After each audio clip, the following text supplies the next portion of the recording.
Now, my friends, I hope you're still staying in that place of peace. And the reason that I want you to stay there is because it's not going to be easy for you to really get what I'm saying if you're using your intellect, your mind.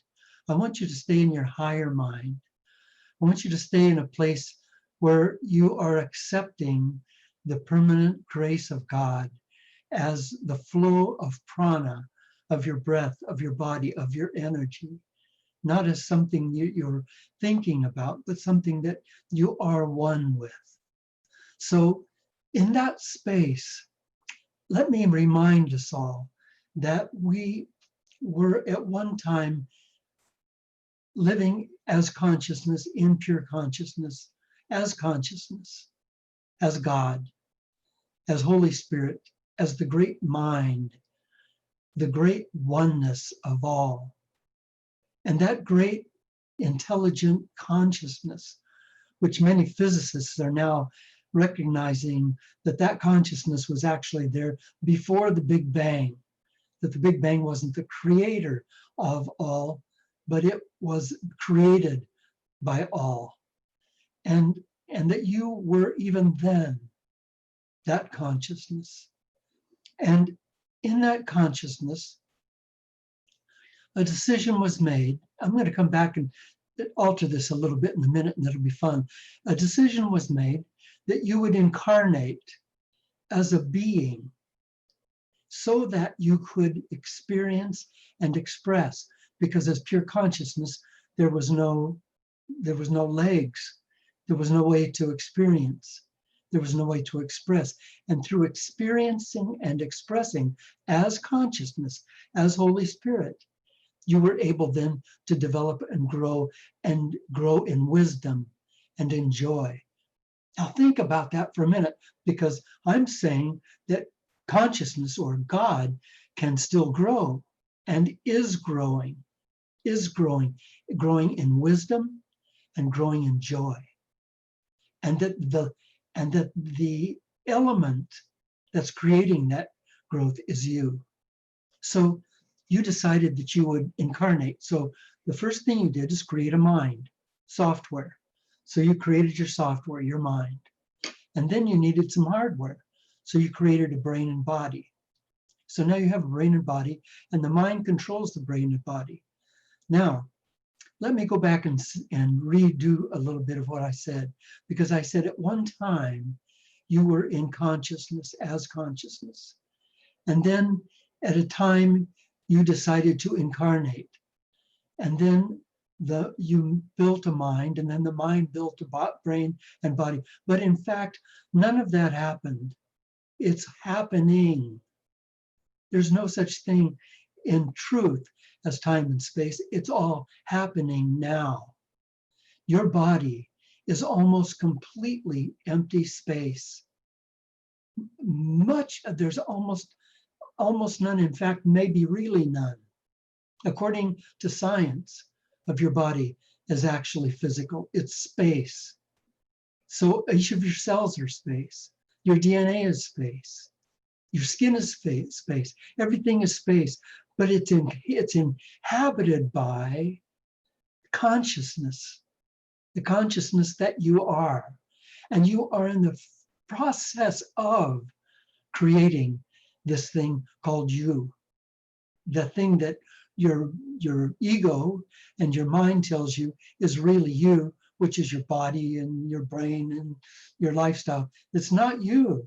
You're here on a mission. You're here for a purpose, and the purpose is to fulfill your destiny by experiencing and then expressing the experiences.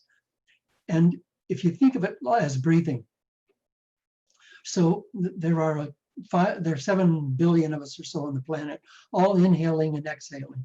And there are trees and bushes and flowers all inhaling and exhaling. And there are trillions of different kinds of bugs and insects and animals, inhaling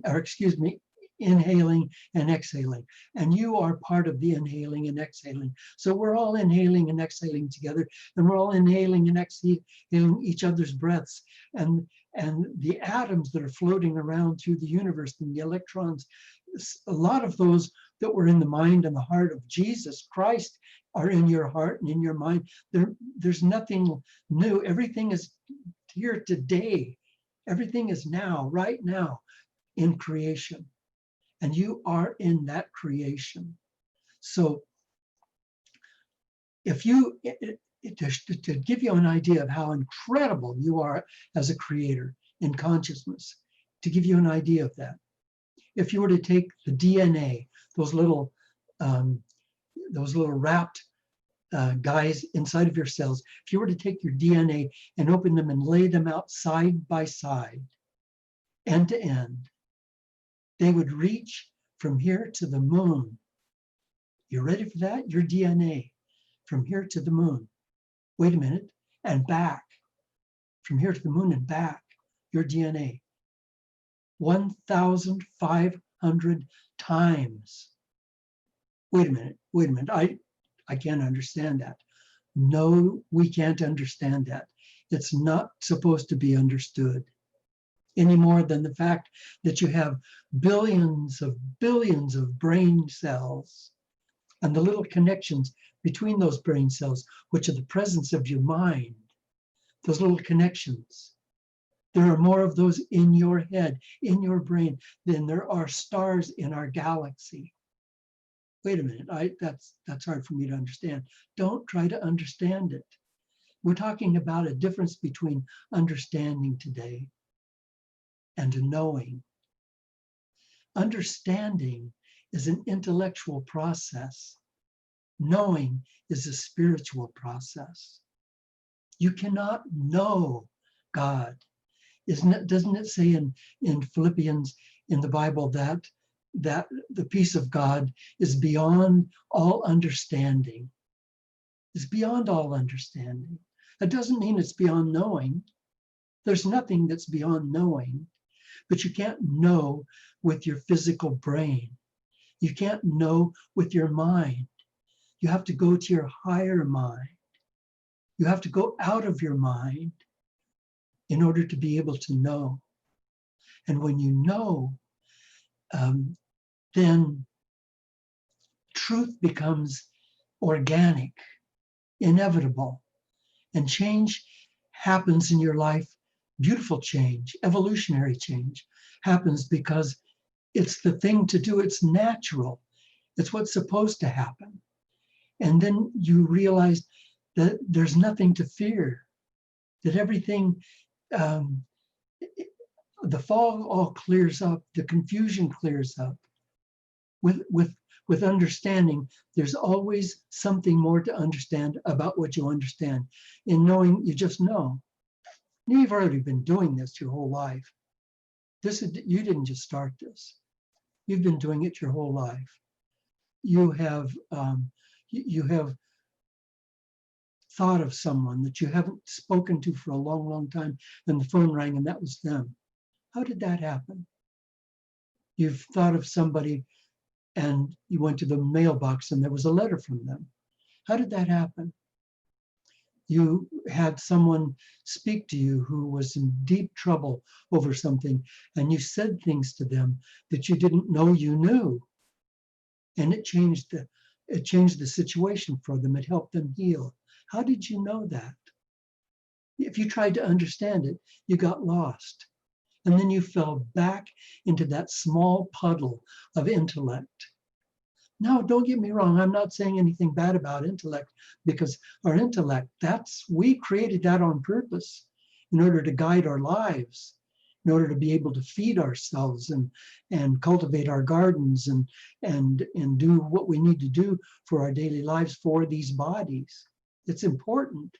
It's important for our society. But as spiritual beings, permanent spiritual beings, here on a mission, here to make our lives meaningful as incarnations of Holy Spirit, we must then be in knowing. We must be able to be in that place of permanence, Just because we created a mind and a body doesn't mean that it's okay for us intellectual or consciously to go to sleep. We're still wide awake. We're still in the process of creating. Like your entire body being made of space, that means that it's being held together by your consciousness and it's being created at this moment, as is the reality around you being created by this moment. And your effect on that reality is permanent and all-reaching because of who you are as a creator, as a representative of Holy Spirit, as a representative of the Creator. You cannot wait any longer to become who you really are. You can't wait any longer to let your light shine. The world is waiting for you. And in terms of relationships, see, here's the thing about consciousness, is that true consciousness, true enlightenment, true oneness with God, with Holy Spirit, with the great mind, with the great power of all, true oneness with that is pure consciousness.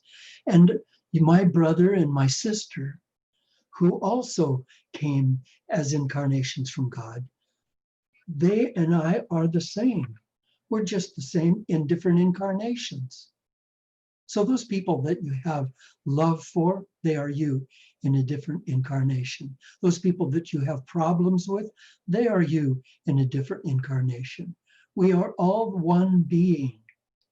And so consciousness then is us. We are all one consciousness. If you looked at an ant hill and you watched ants for a while, they're each individual, unique ants, but they have missions, each one of them, for the whole. And they each go out and do what they do. Some of them go out and investigate and pilot and come back and say, I found something. And some of them carry things and some of them work. And they do all these different things. We all think because we're unique and individual that we are separate from each other, but we're not separate. We're all here on individual missions to accomplish one great task, which is to bring love, the power of love, as a healing, communicative essence throughout the human family. And that can only happen when we communicate with each other through consciousness, communicate with each other by our presence as saints, as holy people. Doesn't it say in the scriptures, know ye not that ye are gods? Didn't Jesus say, these things you see me doing, you will do these and even more? Can't we now stop pretending to be less than we are and reach that highest level? So here's kind of a way that we can do that, is that we can stop looking, and instead of looking, see. So you might notice that as you go through your day, your eyes glance over things a lot of times because you've already seen them. But wait a minute, they're evolving, they're changing. You can look at a painting and you can come back and look at the painting later and it's deeper, different, richer. There's a tree growing in your yard. Have you seen it lately? You've looked at it, but have you seen it? Do you see it? It's your sister. It's talking to you. Can you hear it? Not listen, but hear it. Can you not feel its bark? Now, not touch its bark, but feel it. Can we feel and hear and see the life around us? Because that's the pathway to higher consciousness. To be aware, to let ourselves come out of our minds, out of our brains, out of our intellects, and become like children. Little children, you've watched them. I mean, they'll put anything in their mouths, and because they're curious, they're tasting, they feel everything, they touch everything, they crawl over everything. A little baby laying in a crib with the red something hanging above it is fascinated and reaches and touches it. They're investigating, but we've stopped investigating. We've stopped discovering. But what we're discovering when we are discovering is ourselves. Ourselves, that's the world around us. When we go out into the forest or out into the day, and we give an example. So I see a building. It's a square building with a peaked roof, square windows, square door, car sitting in the driveway paved. Man made that. Man made that. Did a good job. Looks great. Man made that. Standing beside the house is a tree. Man can't make that. Man can't make a tree. And if you look at that tree, it's grace. It flows. It reaches up out of the ground into the sky. Its whole life is dedicated to reaching for the light. Reaching for the light. What an example that would be for me. When I look at the mountains and the clouds coming up behind the mountains and the stars at night, man can't create that. We can create square buildings, and we can create cars and highways and freeways and businesses, and we can make lots of piles of green paper and call it wealth. But we can't create the planet. We can't create the oxygen. We can't create the beauties of a little bunny rabbit scampering along the grass. We can't create that. But we can see it and feel it and be it and allow ourselves to remember who we are, that we are also trees. Man can't make one of me. We are also the beauty of creation ongoing at this moment.